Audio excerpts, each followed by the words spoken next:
Hey, y'all, this is Tracy. Hey, I'm Reeci. Welcome back to another episode of Haunted Tea Podcast, where we spill the tea about all things paranormal, creepy, and otherworldly. And so it looks like we're going to be changing gears a little bit. I think we change gears every episode almost, but Pretty much, yeah. yeah. Reeci and I were discussing some of the things and places we've experienced in our hometowns, and we thought y'all might be interested in hearing about the local fauna, so to speak, of where we grew up. I grew up in Alabama and Texas mostly, and I didn't know much about the local haunted places, and my only experiences were in my home where I was raised. Yeah. So a good majority of my growing years were spent in the DFW area. And for those of y'all that don't know, that's Dallas-Fort Worth area of Texas. Mhm. And the house that my parents bought had been inhabited by a couple with no kids. And the woman that sold it to them was telling them that her husband had suddenly and tragically died due to an accident in the local park down the street. And he was trying to develop a launching apparatus for hang gliders. And I guess this apparatus would sit on the ground and launch people that were paragliders into the air. And so I don't know all the details, but apparently his invention never launched. See what I did there? Wah, wah, wah. Yeah, sorry. I'll try to stop. No promises, though. So I guess just a few little things had happened in my house.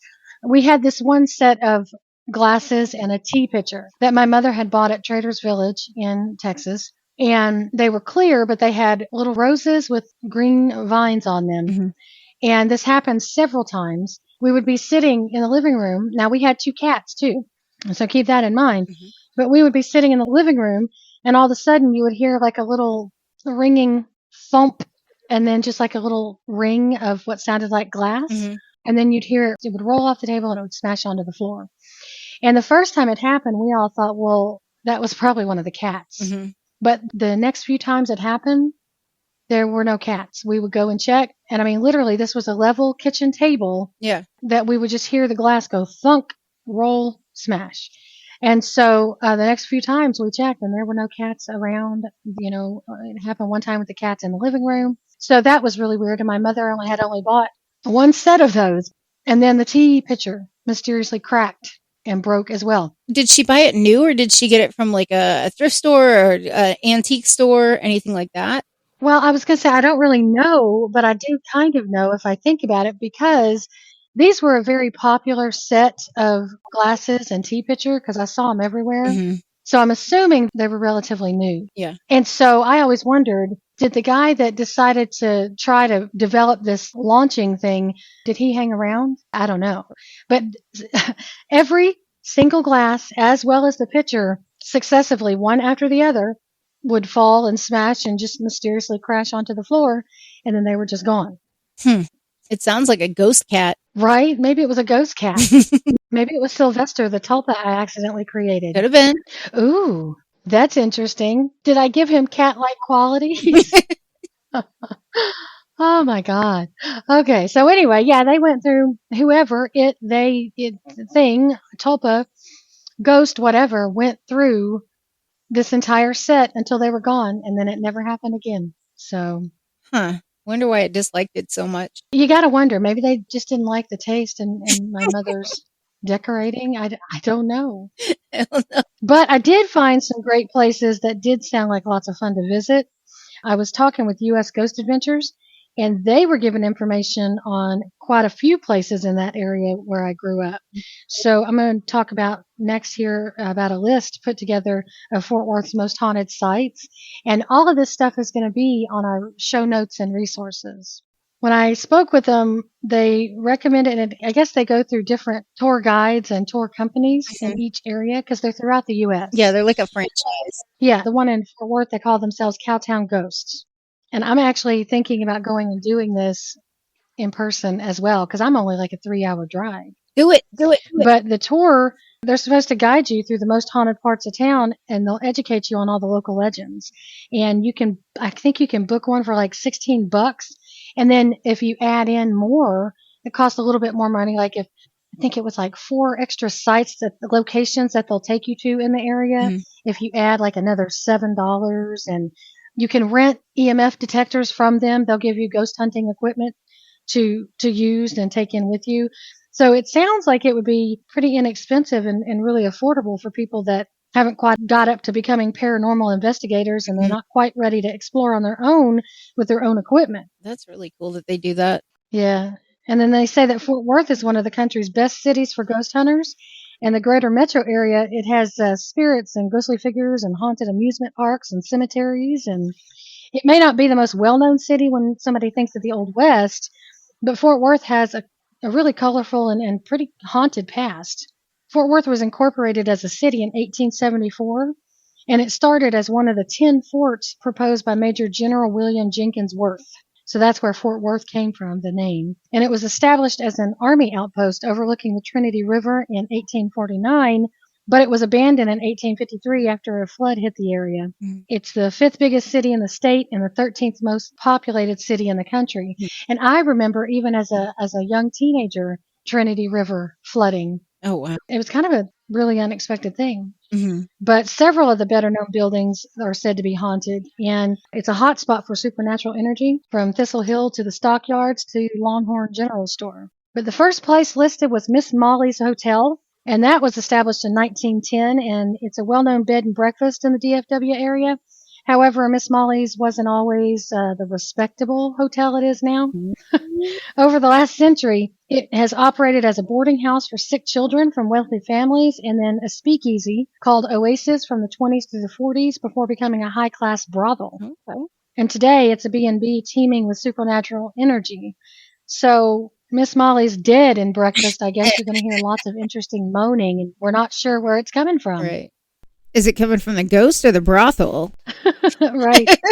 The hotel, it's now home to a slew of spirits that haunt the grounds, and many don't seem to know they're dead. And some of the more famous ghosts at Miss Molly's includes a cowboy whom mediums have determined is named Jake. Mm-hmm. And in fact, the hotel's manager is one of many to claim that they've seen Jake as a full-bodied apparition walking about the hotel late at night. And there's several, should we say, working girls that were murdered there in the 30s that still haunt the second floor in complete denial of their own death. Mm-hmm. There's also a small boy seen in the twilight hours, presumably one of the sick children that died there when it was a boarding house.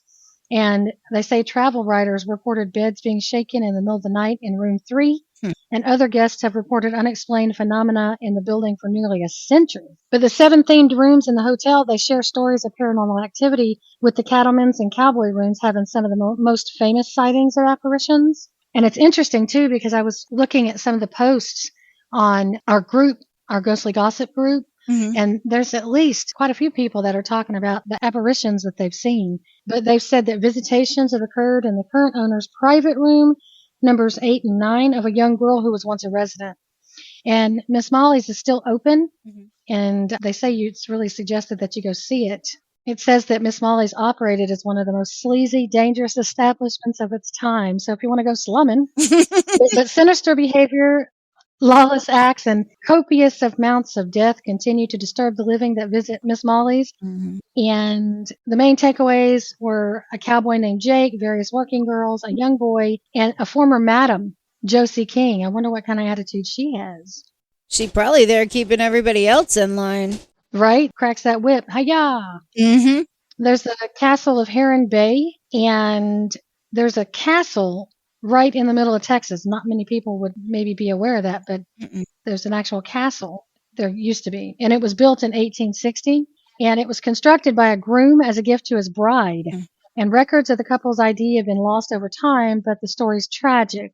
According to legend, the couple was engaged. The estate had been an engagement present, but unfortunately, on their wedding day, the bride-to-be was found drowned face down in the nearby Lake Worth shore.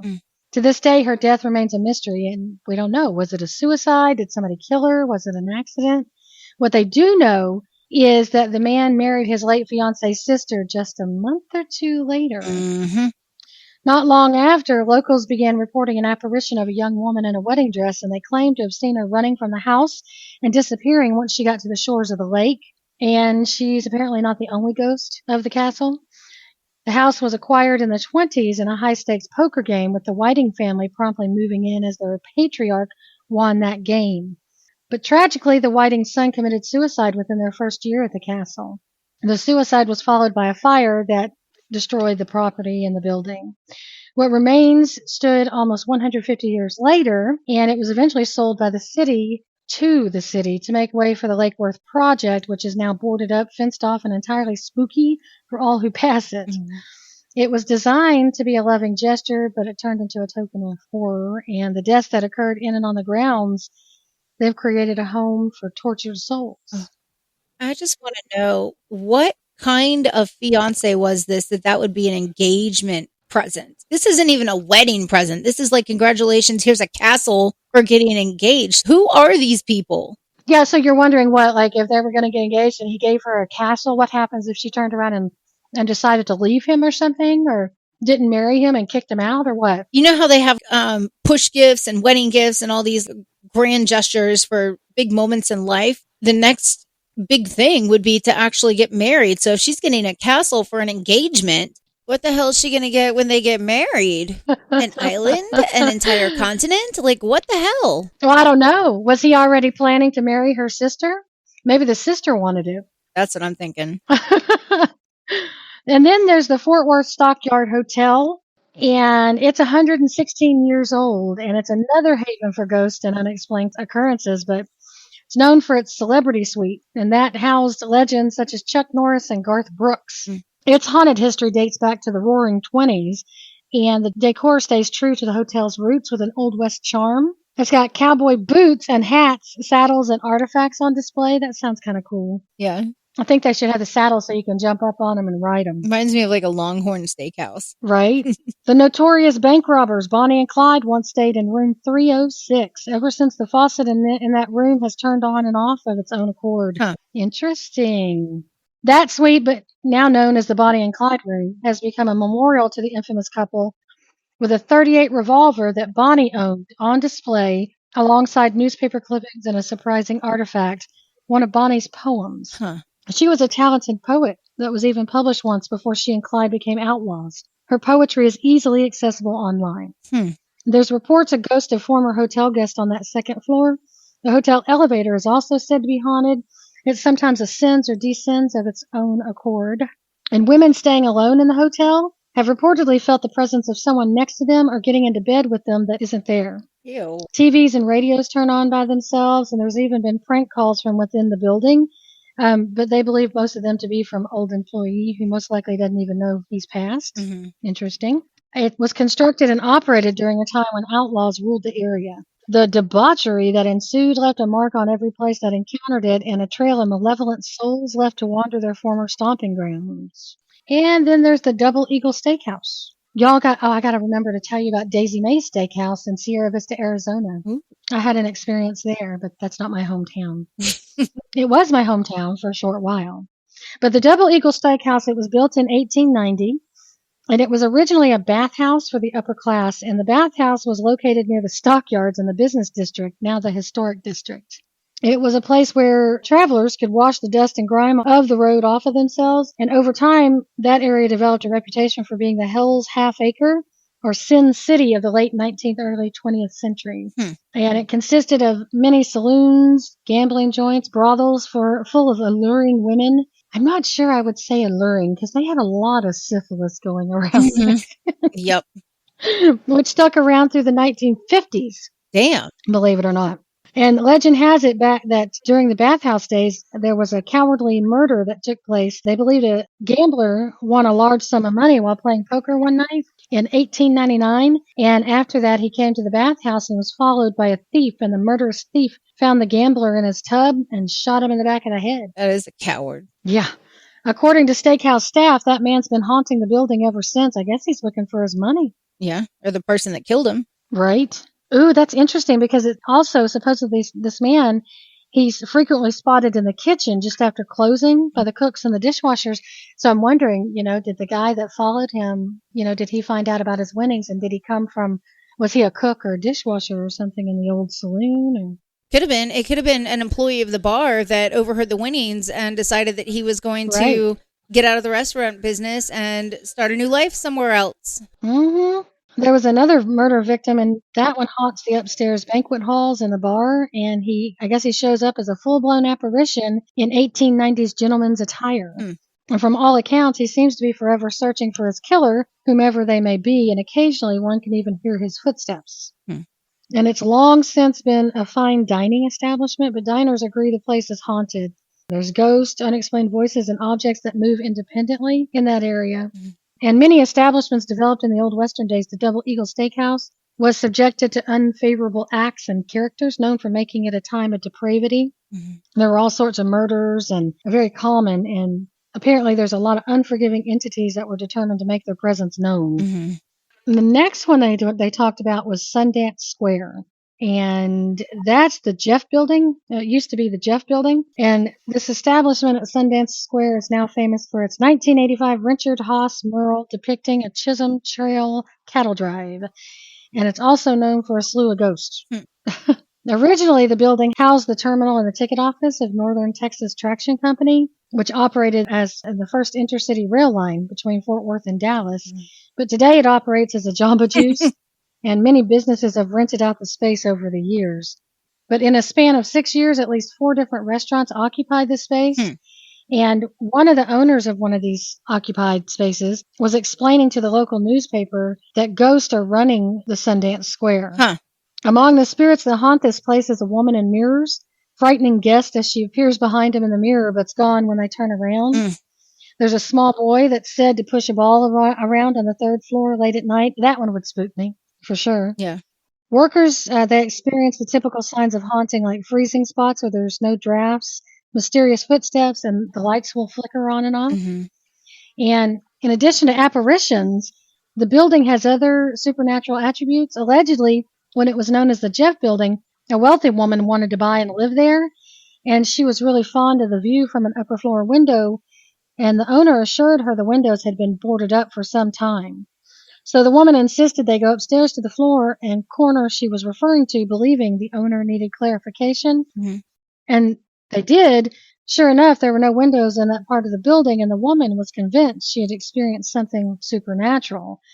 Whatever the case, Sundance Square is a hub of paranormal activity today, and it's a really popular meeting place for ghost hunters. There's a historic piece of architecture that attracts hundreds of tourists a year. It's considered a historic piece of architecture. And the former Jeff Building was and still is a conduit to the other side. Slaughters in the streets, inexplicable suicides, and the operations of an undertaker, I would love to go see that, continue to attract supernatural specters, both pleasant and malevolent. Interesting. Then there's also what they call the Catfish Plantation Restaurant. And it talks about how the haunted houses and the supernatural experiences aren't just limited to within city limits in Fort Worth. Because about 30 miles south in Waxahachie, there's a building that has unsettled spirits. And it was built as early as 1895, but they don't have any detailed records. It could be even older. In 2003, a fire destroyed part of the building, including the roof. And there was an employee working there at the time, and they claimed they saw a ghost named Elizabeth and tried to warn her.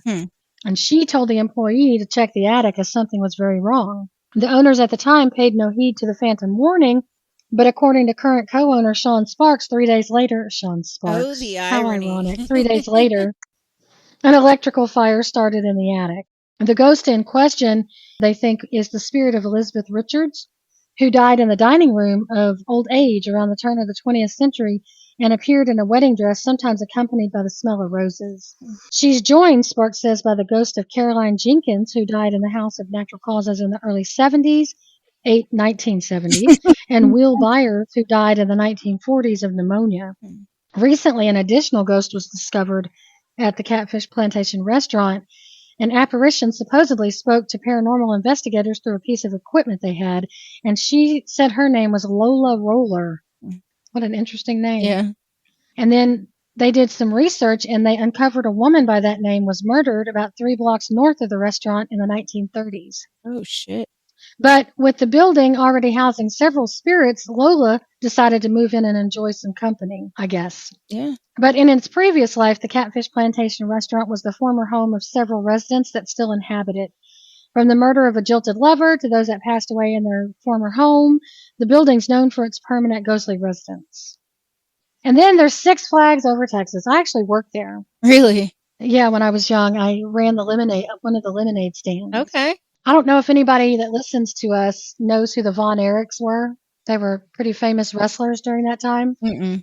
And I started up a really neat, fun little flirtatious thing when the Carrie Von Erich was coming into Six Flags, and we would flirt back and forth. It went on for a couple months. I never got to go out with him though. Just as an aside. So about 20 minutes from Fort Worth is Arlington, Mm-hmm. and it's one of the more significant supernatural finds in the country. It says that Six Flags Over Texas harbors more than family-friendly amusement, as some ghost hunters consider it to be the most haunted site in Texas. I never knew this before I read this, by the way. I've never heard this. Yeah, it has a plethora of urban legends attached to it, and despite being an active park, it's allegedly home to multiple ghosts. Spirits and apparitions have been spotted at the Music Mill, the Palace, the candy store, and in open areas of the park like the log ride. Supposedly a playground for the living and the dead. So there's one ghost, and it's a little girl named Annie that haunts the candy store near the Texas Giant. And it's believed that in the early 1900s, the 8-year-old drowned in Johnson's Creek. Mm-hmm. They say her spirit wanders from the creek to the historic on-site home to the candy store. And the employees in the candy store reported a problem keeping the doors locked at night, lights going on and off, and the upstairs curtains opening and closing. Mm-hmm. Though some staff members take it in stride and see it as Annie being playful, she's brought attention to the park as a paranormal hub. Yeah. And in the 1980s, a ghost named Angus, thought to be one of the men building the palace, fell to his death, and an employee retold that story one evening as she closed down the palace, then returned to get something to find the popcorn machine on and full of hot popcorn. And there's other employees that claim that doors are slammed, lights are turned on and off while they're alone. And it says that Six Flags Over Texas is one of the scariest places on earth, and it stands on land haunted for over a century. Damn, hallowed grounds. It's got a dark. Six Flags has a dark past that includes unimaginable accidents and tragic deaths, leaving these poor souls to wander the park for eternity. How sad. I think of all the poor souls sadly wandering the park. Well, they say that Disney is one of the most haunted places, and that the Haunted Mansion in Disney is one of the most likely places that people want to go and spread the ashes of loved ones. But it would make sense that somebody would be drawn to a place like this in the afterlife, because number one, there's so much energy from all these people together that, for them to be able to manifest more and have more interactions, going to a place like that is like sticking your finger in a light socket. There's so much emotion and excitement and energy that they could draw from. Right? So it would make sense, especially with a kid. Going to where there's candy stores and a bunch of little kids and everything can kind of help to, and I'm theorizing at this point, but kind of help to get past the trauma of drowning and her death and find a way to be surrounded by happiness in her afterlife. Right. So then there's the Lost Cemetery of Infants. This one makes me really sad. Mm-hmm. It's the Baracha, the industrial home for the redemption of erring girls. What the fuck?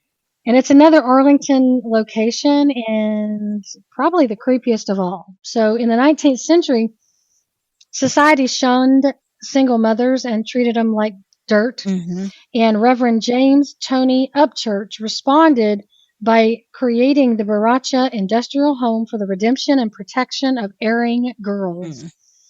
And the school there taught women employable skills and encouraged their development into productive members of society. And by 1935, however, the school had morphed into an orphanage. So I find that kind of interesting because, Reverend James Tony there, he basically was starting his own little feminist movement, helping women to become more self-sustaining. But then this thing morphed into an orphanage. I mean, I wonder how many, if that was a way for him to have nefarious intentions served out under the guise of doing something good. I don't know, but it's sad that we always have to wonder things like that, isn't it? Yeah. But they say that all that remains of Reverend Upchurch's vision, it's a well-hidden graveyard right by the UT Arlington campus, University of Texas Arlington campus. Mm-hmm. And it's known as the Lost Cemetery of Infants. And it's most likely the resting place for stillbirths and deaths caused by birth complications. Oh, that's so sad. According to the researchers, it says the area is very active. shadowy figures seen darting between the trees, the sensation of being watched, sounds of children's voices, and small toys appearing and disappearing on graves have been reported over the years. Mhm. And they say that some ghost hunters have even reported having felt their hair being stroked Mhm. while they're investigating the cemetery. I guess that would make it really spooky. Yeah. And then Tui Snyder seems to be the leading authority on the mysterious graveyard. She suggests bringing small toys Mhm. to trigger paranormal activity in the area. And then, I mean, honestly, based on the fact that the gravesite would have been used for babies and children, I guess her logic would stand to reason. Yeah, I was thinking of those light up cat balls. And it's got a backstory. Mm-hmm. So the cemetery has a backstory as heartbreaking as the grounds are eerie. Mm-hmm. Deceased children of single mothers were buried here, and some without last name, all without last names, and some without a name at all. And the playful spirits of those young children are said to roam the grounds and interact with those that bring them toys. I want to do that. I want to do that. Is it only children? At that period of time, there was a lot of mothers passing during birth as well. Are there not mothers buried with some of these children? It's just babies? Yeah, I don't know. I'm assuming it said a lot of stillbirths, and then there's only some that were actually the single mothers. It really makes you wonder because during those times, babies were stolen, babies were secretly murdered because of the bad name that it gave the mothers. There's just all sorts of things that could have been causing the babies to be gone or disappearing. But then you also think about modern medicine. It's dangerous having a child. Yeah. Many people don't really understand or realize that because of how often it happens. But especially in older times, without the advances that we have, Yeah. there were many mothers that died Yeah. in birth. So, Oh, yeah. then, so the next one that I wanted to talk about it's in Grand Prairie, and it's the Ripley's Believe It or Not. They used to be kind of well known. I don't know if they're as well known anymore. There used to be a show about them. Here's what's funny. They have a Ripley's Believe It or Not in St. Augustine, and that one is also known to be haunted. Interesting. Mhm. I guess when you get a bunch of different strange eclectic energies together in collections, strange things happen. Yep. This one, Grand Prairie is about 20 minutes away from Fort Worth, and it's been the site of some horrific events. Ooh. There were strange things that started happening at the Wax Museum about 40 years ago. And by 1991, there had not been one but two unexplained deaths and a multi-million-dollar fire. There was the co-owner, Patricia Bolton Wright. She was poisoned with strychnine in 1987. She had purchased over-the-counter cold medicine that was later found to be laced with enough poison to kill a horse, and according to authorities, random tampering had been ruled out. What the fuck? That's around the time that they were, was it Tylenol that people were adding poison to stores? Yeah, there was a lady, I know the basics on this story, but there was a lady that wanted to kill her husband and get the money for his death. And so she poisoned, I think, maybe 3 to 5 different locations in the Tylenol bottles, trying to make it look like it wasn't just her husband's. Right. And there was something that was found. It was like there was some sort of the way they found out was they started looking at this lady, and there were several fish tanks in this woman's home. And I think it was fish antibiotics or it was some sort of fish medicine that they found tiny, minuscule amounts of in each one of these bottles that they traced back to this woman's house and figured out that she did it all and killed all the other people just so that her husband could be killed and she could get the insurance money. Yeah. Yeah. It's kind of suspicious that they happen around the same time period, and I'm going off the top of my head, so this could be way off base. I could be years and years or decades apart, and I don't remember where the Tylenol poisoning's happening. Like, I feel like it might have been Utah, but I am probably so far off base, and I'm not going to look this up right now. I think she used arsenic, though, if I remember right. Okay, so then 11 months later, the Wax Museum went up in flames, and it cost him $4 million in damages, including the loss of a one-of-a-kind wax statue. They concluded beyond a doubt that it was arson. No, listen. I grew up with the House of Wax. This is the House of Wax. This is the reason that I cannot walk into a fucking wax museum without having a complete and total panic attack and meltdown. Is because of that movie, and this is straight out of that fucking movie. Oh, man.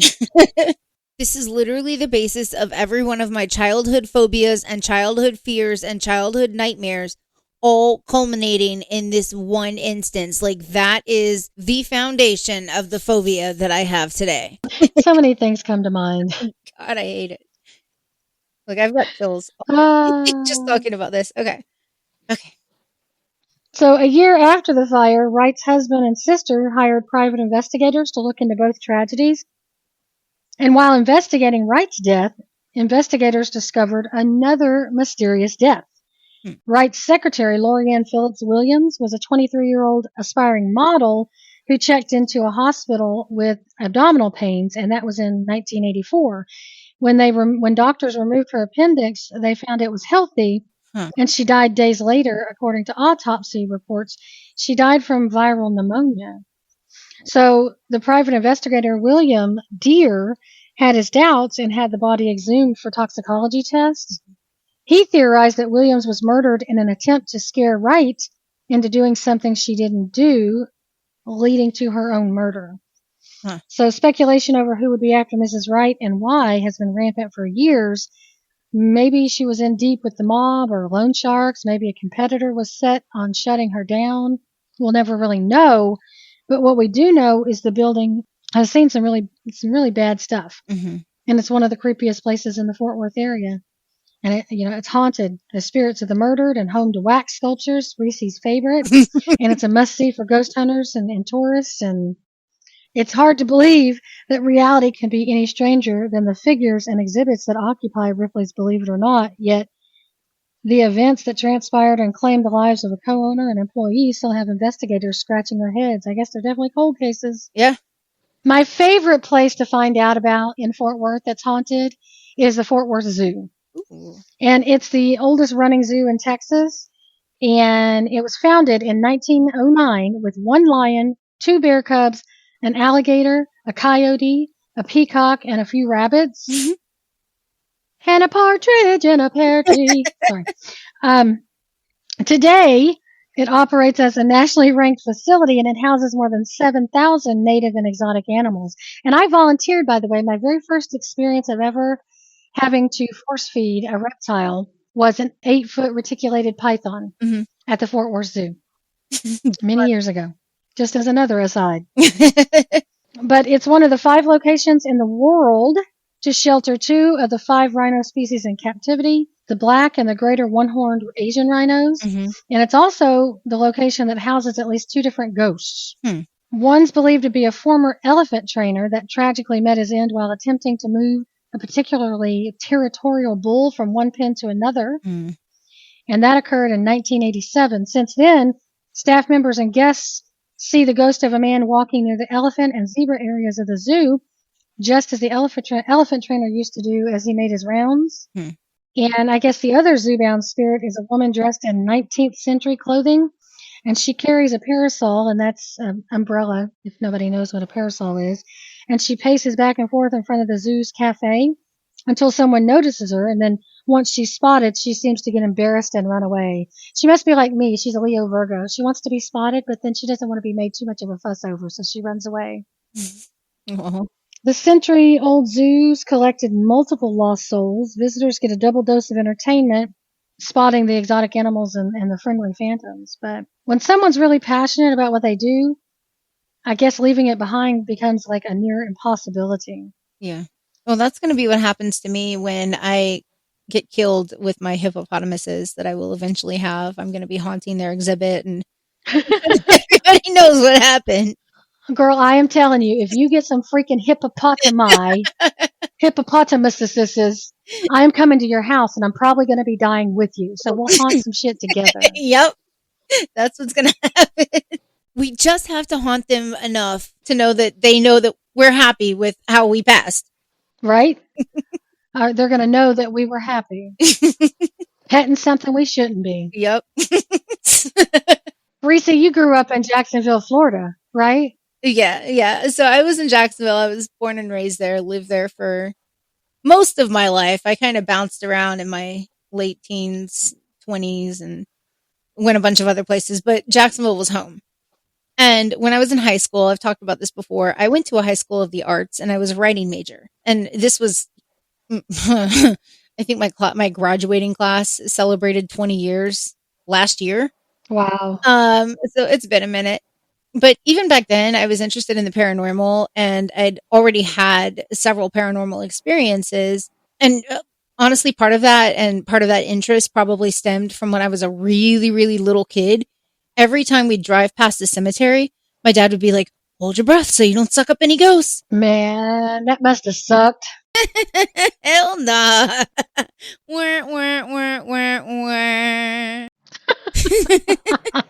Okay, so I was known to be a little bit gullible when I was younger. I'll tell you the story about the land sharks another time. That's a whole other thing.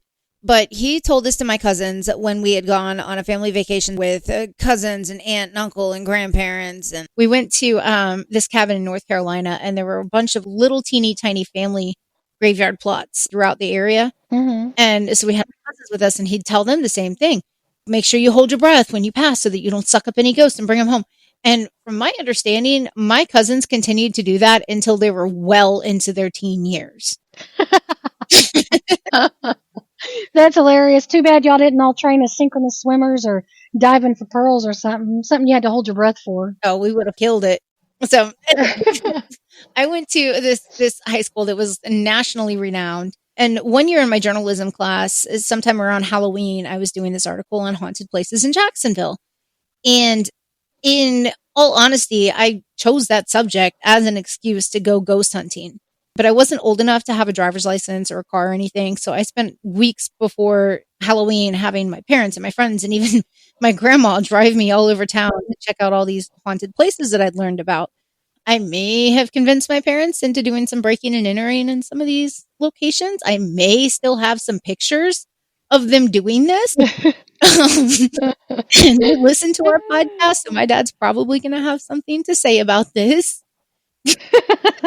That's even funnier. It was all in the name of science, Dad. All in the name of science.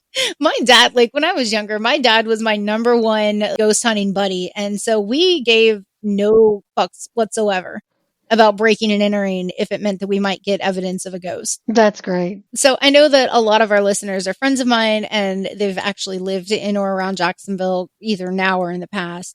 But for those of you guys who don't know, Jax is in the top northeast corner of Florida. It's just north of St. Augustine, and I lived there for a while too. And St. Augustine's credited as being the oldest established city in the nation. But research and excavations have shown that Jacksonville itself has been inhabited by humans for more than 6,000 years.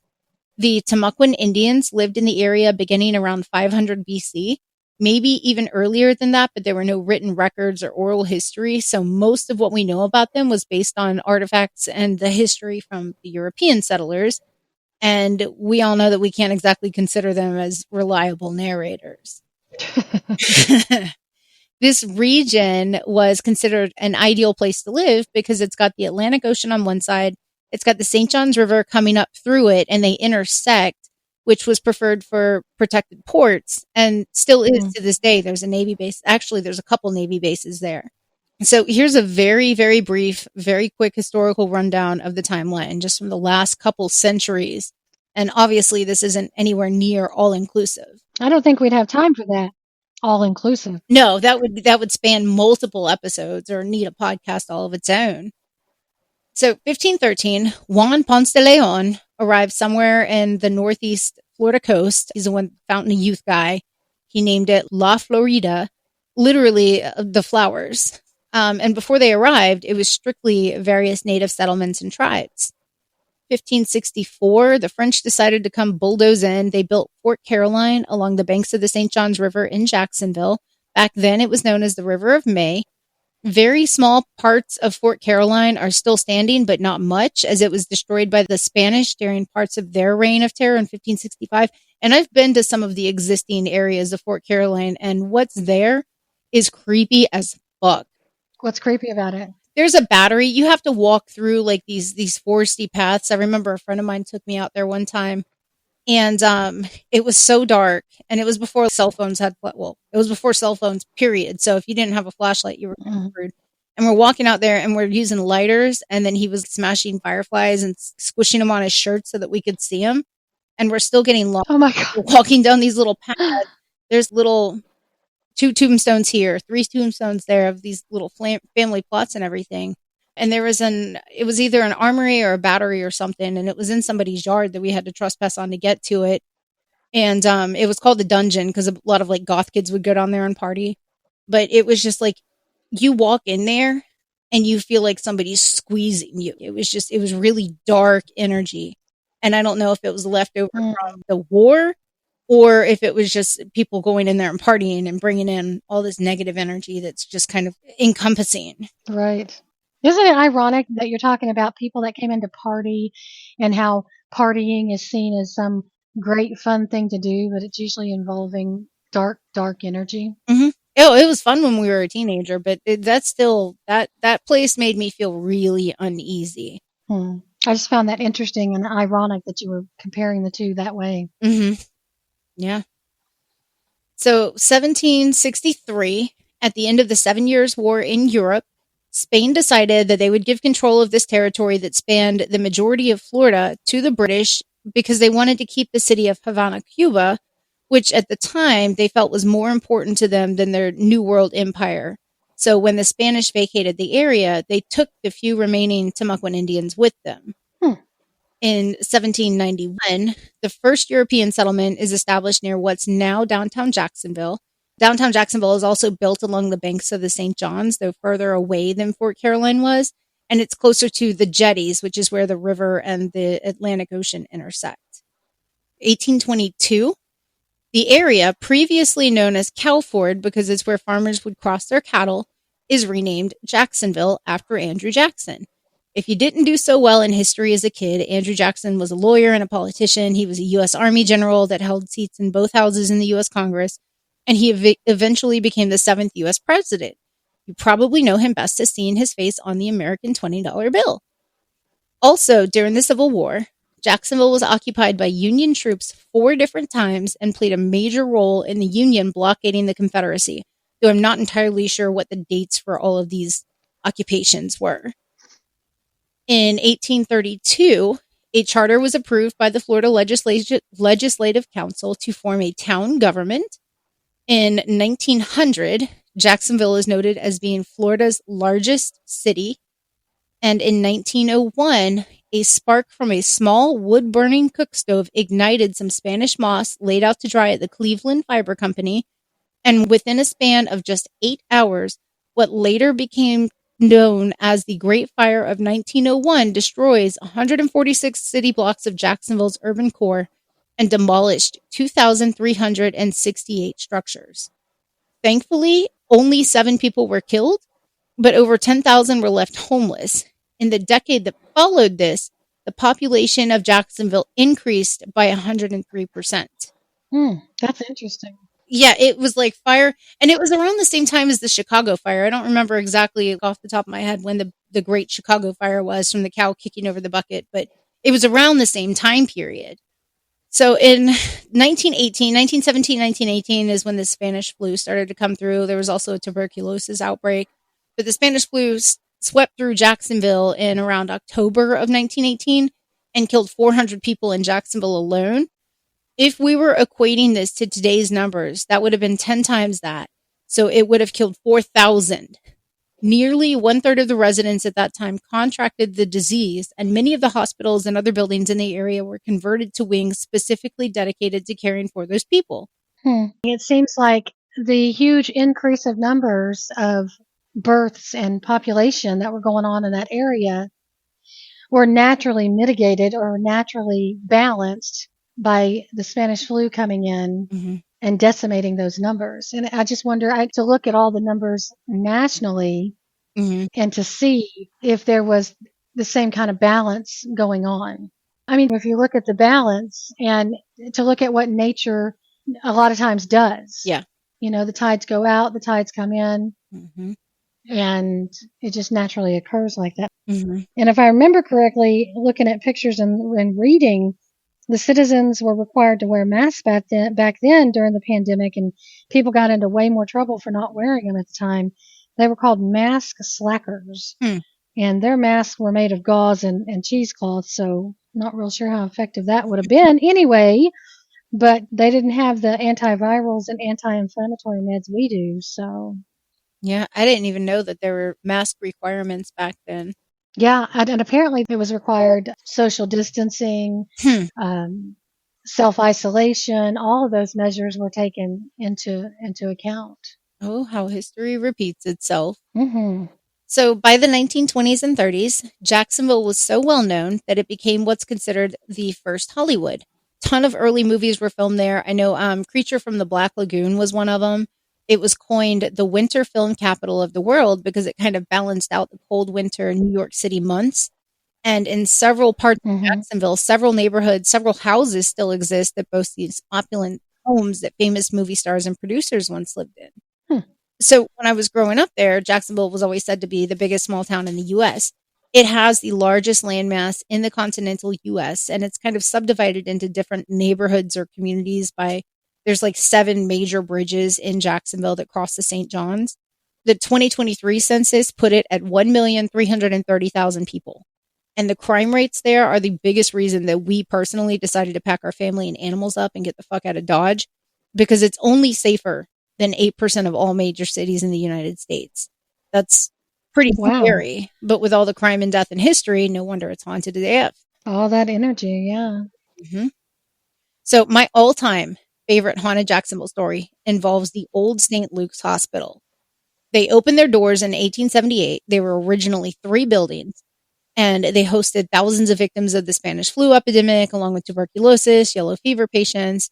One building of the hospital housed the mental patients. And there was this patient there who swore up and down that they were building coffins for her. She was seeing them in her room, building them, and that one of them was for her. So she Wow. was just disregarded as being insane and just told, you're crazy, you're crazy, you're crazy. Years later, the hospital was closed down. And among the things that the buildings were used for was the Florida Casket Company's manufacturing facility. Hmm. Legend states that you can visit the building today. It's still standing. It's the only remaining building of the 3, and that you can see her peering out the 3rd floor window that was her room. And then ghostly nurses and patients have also been seen wandering the halls of its current businesses, both in this building and in the ones that were inevitably torn down. We have got to go out and do some investigating together. That would be amazing. Yes, we do. I've got pictures from this was one of the ones that I did on my journalism story, and I've got pictures from where we drove past it. My grandma wouldn't go in there with me and actually ghost hunt, but she drove me past. And so I never got anything in the photos, but it is what it is. Bummer. One of Jacksonville's landmarks, and probably the most well-known actually haunted location, is the Florida Theater. I've been there probably 100 times living in Jacksonville, everything from concerts to off-Broadway shows. It was built in 1927, and even like the Elvis Presley played there in 1956. It's this beautiful example of architecture and art, and it's hosted thousands upon thousands of performances over the years. It's reported that a friendly older gentleman likes to roam around the balcony area or sit in his favorite seat, which is E2 in the 500 section, which is the balcony section. He's said to be a former patron who enjoyed the show so much that he decided to stick around in the afterlife and keep a watchful eye over the place. He's even been known to give a friendly wave. There's been activity reported in the projection booth, and there's also a former organist named Joseph Hilton who used to work in the theater, and he loved it so much there that he decided never to leave. At one point, the theater was featured on a local haunt show, and cameras caught some movement in the balcony and chairs creaking. Here's the cool thing. In 2020, they replaced all of the seating in the entire building. It was like several thousand seats, except for E1 and E2 in the balcony, where the ghost is said to reside. They didn't want. Oh, that's so awesome. Yeah, so they paid homage to him and, kept his stuff the same. Now I want to go sit in that seat or at least stand beside it. Right? My mom usually has season tickets to some of the shows and stuff. She goes to a lot of plays and musicals and stuff there. So I've got to have her go up there and take some pictures the next time she's there. And then share it with all of us. Yes. Yes, please, Mom. Okay, so Evergreen Cemetery on Main Street in downtown Jacksonville. There's over 70,000 graves spread out over 170 acres. This is the oldest cemetery there that is still in use today. with the very first burial occurring in 1881. Some of the other graves actually house the remains of bodies who were relocated from Old City Cemetery. There are several notable hauntings there, including a ghostly gentleman wearing old-fashioned clothes, a lady who hangs out by the ugly angel statue, and the infamous Lady in Violet. Speaking of cemeteries, Old City Cemetery was established in 1852, right smack dab in the middle of downtown. It's literally in the middle of a city block. It's a very, very small place, maybe only the size of a city block, maybe two. I don't remember off the top of my head. And there's a lot of rusty wrought iron and crumbling tombstones. One notable haunting said to reside there is of Marie Louise Gatto. She was the 19-year-old daughter of a prominent businessman and cigar factory owner. She was shot 5 times as she entered her father's home on April 20th, 1897. And on her deathbed, she accused her spurned boyfriend, Edward George Pitzer. And then a week later, the detective investigating her case was attacked and killed on a downtown block. Pitzer's trial became one of the most sensational murder cases in the city's history due to his handsome looks and loads of female admirers. Eventually, he was found not guilty, and Marie's killer was never caught and brought to justice. Because of this, people claim that Marie never left and that she can be seen and heard weeping near her grave in the back of the cemetery. A funny story about Old City. Back in high school, when I was working on my haunted history article for the school paper, my dad, a friend, and I don't want to say we broke in, but we definitely climbed a fence to get in there in the middle of the night and investigate for ourselves the haunted claims. So me being me, completely forgot to bring a flashlight for myself. So my dad and my friend and I were walking around. Dad had a flashlight, friend had a flashlight. And let me stop right here. My dad is the absolute worst person to ever do a paranormal investigation in a cemetery with, ever. Why is that? He is not there to find a ghost. He is there to take his time and read every single headstone, every word, every number, every letter. The older the graveyard, the longer he takes. And if we're in like a Civil War era graveyard or earlier, I hope you packed a lunch because we're not going anywhere for a while. I've got a whole nother story about Coon Hill Cemetery that is just beyond belief, but that's another story for another episode. But so Dad is just, he's bad in cemeteries. He's bad in old cemeteries. And so he wanders away. He's looking at graves and he completely ignoring me. He's got the flashlight. Friend wanders the other way. He's got the flashlight. And I need to add in here that I'm known to be a little bit of a chicken in these situations because if shit really starts happening, I bolt. So we've broken into this old ass cemetery. It's the middle of the night. It's pitch black outside. We're walking around. We're looking at graves. They've got flashlights. I don't. I'm kind of sticking close to them because I don't have one. Somewhere towards the middle of the cemetery, we come across this grave that was sunken in. It was really, really, really old. Like the headstone was crumbled. You couldn't read anything on it. It looked like the coffin had disintegrated and you could see the impression in the ground where you could see the skeleton there. It looked like a mold almost, like a reverse mold. You could see a skull impression in the ground. Ooh, spooky. So I'm freaking out. It's midnight. We're in the middle of the cemetery. It's old as fuck. It's supposed to be haunted. We're not supposed to be there. And so I'm freaking out. I'm trying to get away because it's chicken. Turn around and suddenly everybody's just wandered away because they saw this grave and they're just like, huh, and kept going. And I'm sitting there and I'm like bugging out on it. So I turn around and they're gone. And I'm looking, it's not a huge cemetery, but I'm not seeing flashlights. I'm not seeing anything. I panic. I start running towards what I thought was the edge of the cemetery because I didn't even see a flashlight to run towards. And then I trip over this little broken headstone and land face down. Another one of those broken grave impression things. I was freaking the fuck out. It was horrible. And so finally, I catch up with them. They'd gone in completely different directions from each other, and they're just wandering and looking. And I was pissed. And of course, they thought it was hilarious. And my dad, to this day, laughs about what a chicken I was. I tell you what, though, that was the last damn time I ever went ghost hunting with my dad without bringing my own flashlight. He was just trying to teach you independence, Reeci. I don't see the problem. I mean, come on. We were... I'll have to tell a full Coon Hill Cemetery story in another episode, but and suffice to say, Coon Hill is this Civil War era cemetery that is, I don't know if it's in Florida, I don't know if it's in Alabama, because it's like 30 miles in any direction from anywhere or anything. Me and Dad are out in the cemetery in the middle of nowhere, in the middle of the woods, in the middle of the night, and I see shit.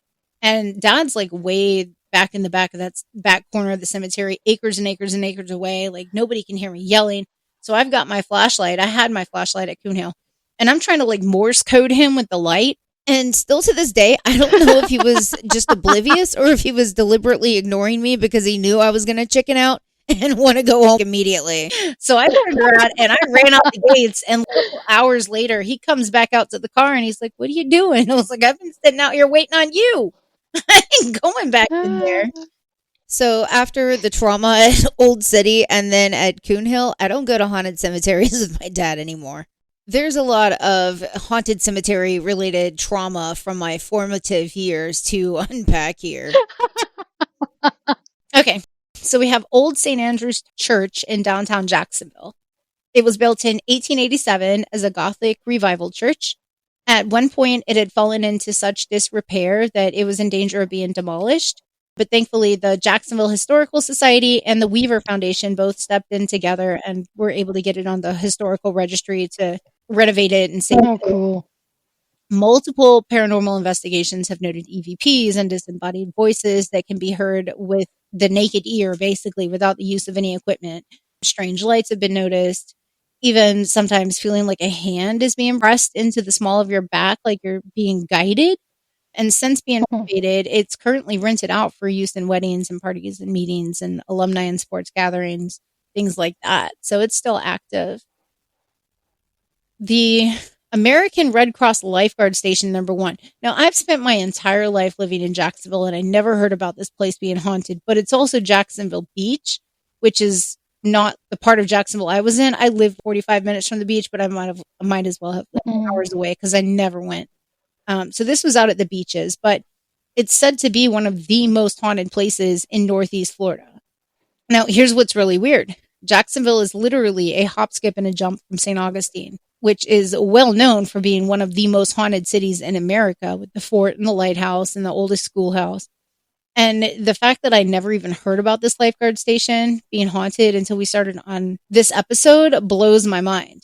However, U.S. Ghost Adventures also did a piece on it. And they said that up until the station was built, beachgoers in the Atlantic Ocean and that neck of the woods were kind of like swim at your own risk against the riptides and sharks and everything else.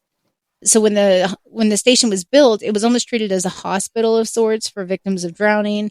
And unfortunately, many of them didn't make it. It's said to be haunted by several spirits of those who were unable to be saved, as well as by a lifeguard known as Todd. It's said that, unlike a lot of haunted locations, the ghostly activity happens both inside and outside of the building. A lot of it seems to focus on the path from the beach to inside of the lifeguard station, where a lot of people were said to have lost their lives while being transported inside.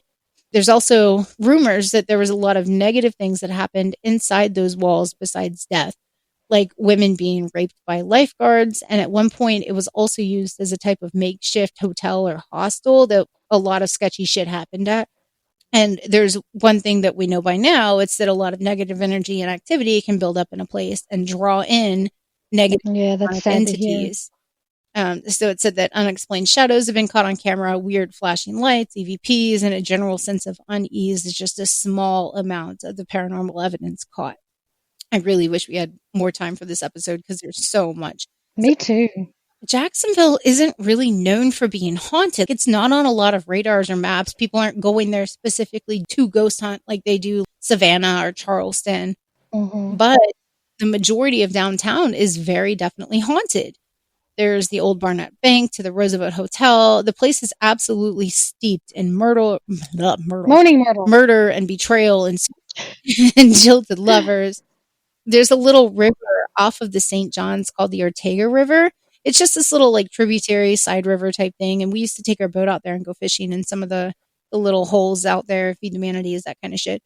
But we'd tie off to a tree overhanging our favorite little fishing holes, and we'd spend all day out there drinking and smoking and, doing whatever.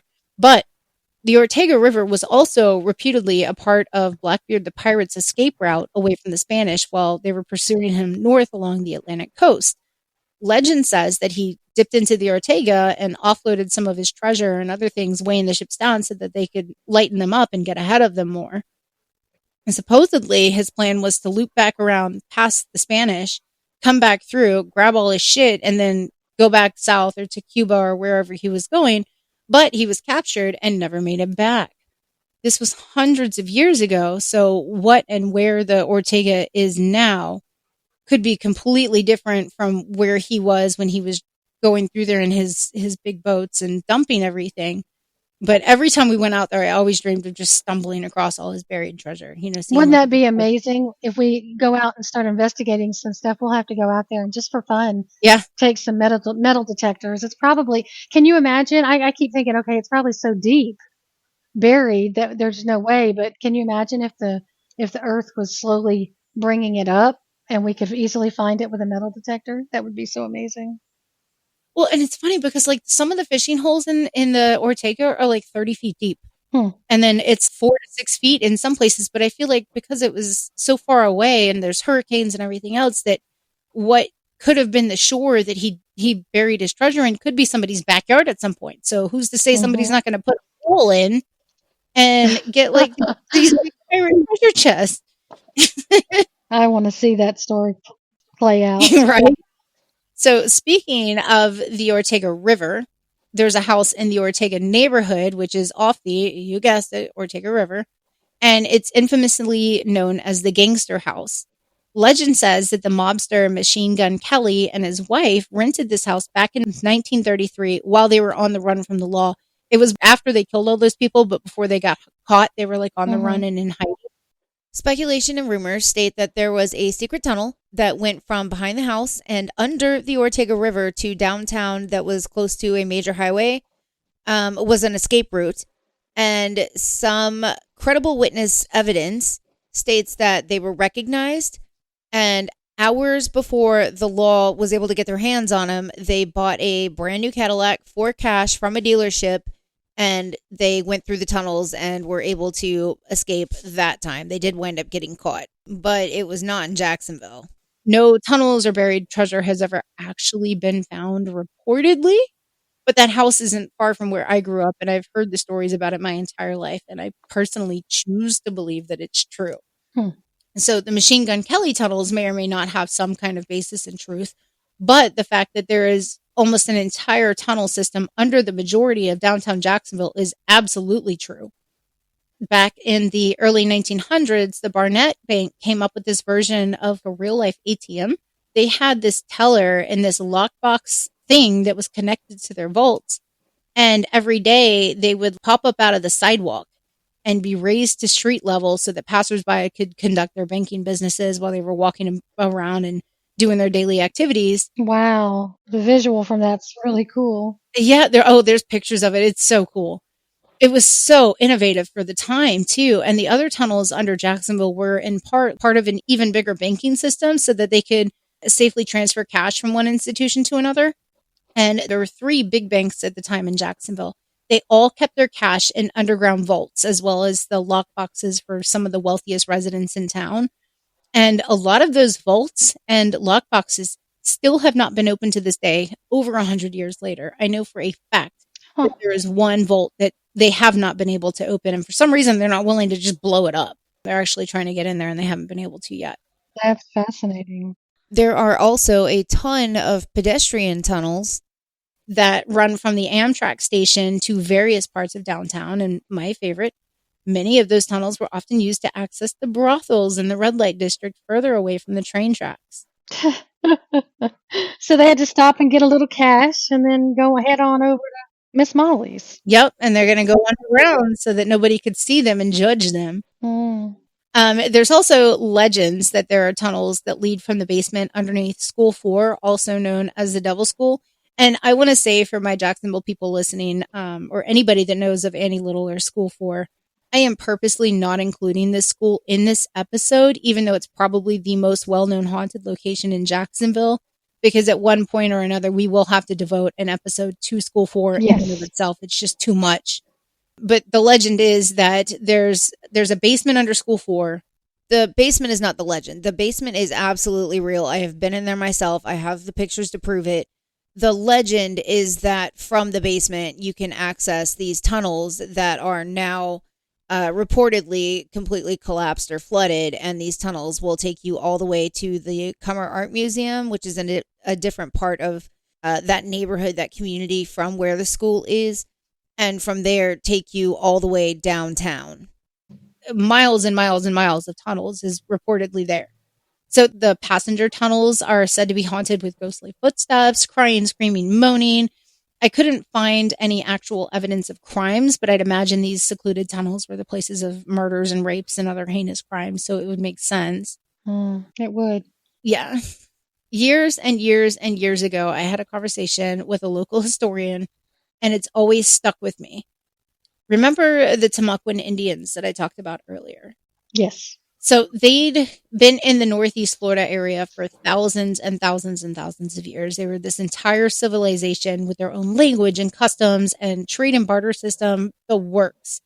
At one point, they had in excess of 50,000 tribespeople that spanned from North Florida all the way to the Tampa area. And by the time the white man came along, those numbers had started to dwindle a little bit. So while they spanned across North Florida, it's thought that their home base was near Mayport, which is the port area of Jacksonville, and where one of the naval bases is currently located.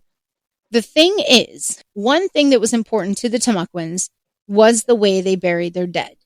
They erected these huge mounds, and very much like the Egyptians, they believed they needed items to take with them to the next life.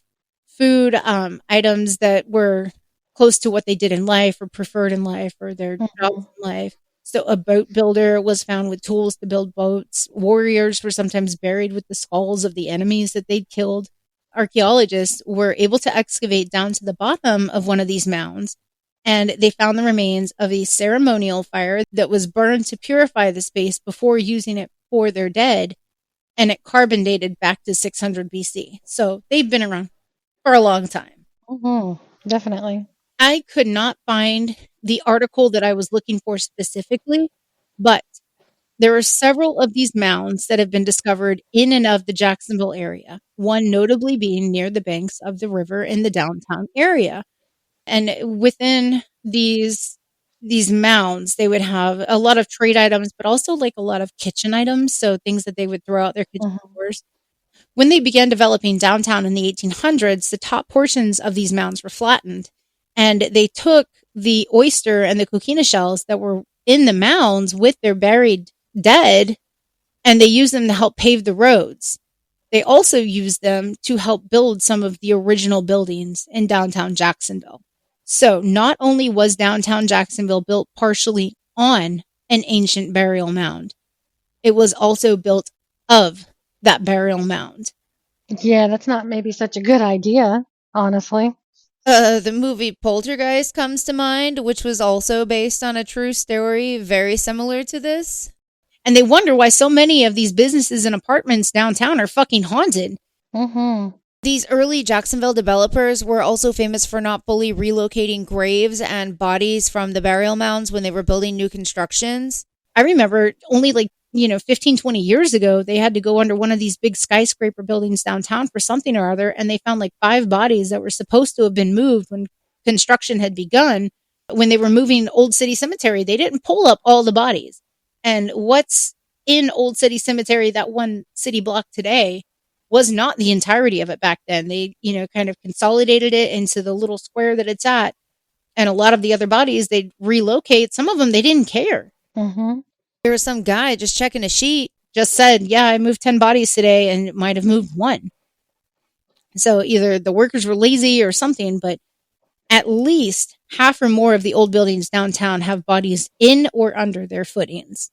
And almost every time they go to renovate something, they find some type of grave that was not properly moved, or worse, somebody was just killed and added to the damn concrete like the mafia does. Yeah, they say that the health of a society can be measured in the way that they treat their elderly and the way they treat their dead. And their animals. Or maybe that's the worth of a man, the type of man. So I almost wonder, too, if the blatant disrespect to both native burial land and refusing to properly move bodies when relocating cemeteries, if that helps to contribute to the violence and the rampant crime in the city. Are all these spirits just pissed off about what's happening to their physical bodies and no justice? So they're just going to go out and wreak supernatural havoc amongst the residents. So the list goes on and on and on and on and on. You've all obviously heard about the experiences I had in my houses when I lived there. Neither one of my houses were really downtown, but literally in an area of town called Timuquana. And I'm sure there was sacred land in that vicinity. The white man came in and, as usual, fucked it all up and left a path of destruction in their wake. And they left behind some seriously pissed off native spirits that could have affected the living around them. I had a Ouija board experience where something said that it was a native spirit. So who knows? I still don't know the full bottom of that story, but we could easily create entirely separate haunted hometown series for each of us with Dallas, Fort Worth, and Jacksonville and St. Augustine, Northeast Florida. We could literally do an entire podcast on each one of them. But because of time constraints, I just covered a select few of my favorite stories. Tracy was only able to do a few of her favorite stories. But if you guys are interested in hearing more, shoot us an email or a message on our Haunted Tea Podcast Facebook page. We would love to hear more. Yeah, and if you guys want to hear more, we will do more of the Haunted Hometowns episodes. I have really enjoyed going over hometown haunts with you guys. And like Reeci said, we'd love to hear about all your experiences in your hometowns. We will cover them and we can all talk about them together. Again, I have to say how much we appreciate this camaraderie of spooky solidarity with you guys that we've formed. And we'd like to thank you guys for once again tuning in. We wouldn't be here if it weren't for your loyal listenership. We love when you guys come and hang out with us. We will have a new episode every Sunday at 8 p.m. Eastern Standard Time. We were trying to get one in the middle of the week this week. It seems like the laws of nature and physics and universe and everything else is going to prevent us from putting a middle of the week episode out there. That cactus named Steve really messed with our time schedule. But you can count on us to come into your Spotify homepage every Sunday at 8 p.m. Eastern. We are on Spotify. We are on Patreon. That's where we post all of our show notes. We are on YouTube for free. We are now on Pandora and SiriusXM. I am so excited about those. That was a long time coming. We are on iHeartRadio. We are on Google Alexa, all for free. Don't forget to hit subscribe. If you like what you hear today, hit subscribe. It'll let you know when new episodes are posted. It'll help our algorithm so that we can pop up on even more people's list and reach more audiences. It's all free to do. If you like what you hear, rate and review us. We have a Haunted Tea Podcast Facebook page. That's where we put a lot of like our business type news, new episode stuff, call to actions. We have a Haunted Tea Podcast Ghostly Gossip page. That's a group where you can go in, you can talk to other listeners, you can share your own stories, you can ask questions, you can post pictures, all kinds of things. We're trying to foster a really safe environment for people to go in and share their experiences without feeling like they're judged or without feeling like somebody thinks that their mental health is to blame or that they're lying or anything like that. No judgment zone here. Absolutely. We're also on Instagram. We are working on a TikTok. I think we have one, but we're not really doing much with it yet, but we will. So stay tuned for that. Go ahead and follow us.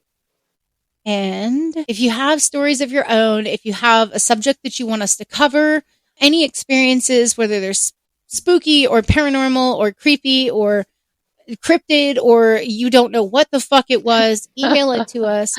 hauntedteapodcast@gmail.com. That's haunted TEA, like the drink, podcast @gmail. We want to hear from you guys. If you have episode ideas or if you have any commentary on what we've discussed, please reach out to us. We love interacting with you guys. It's so awesome to see this community that's coming together, and it makes me feel so proud of what we're building. And I love to see the growth. Yes. So we will see you guys next week, and stay spooky, y'all. Bye.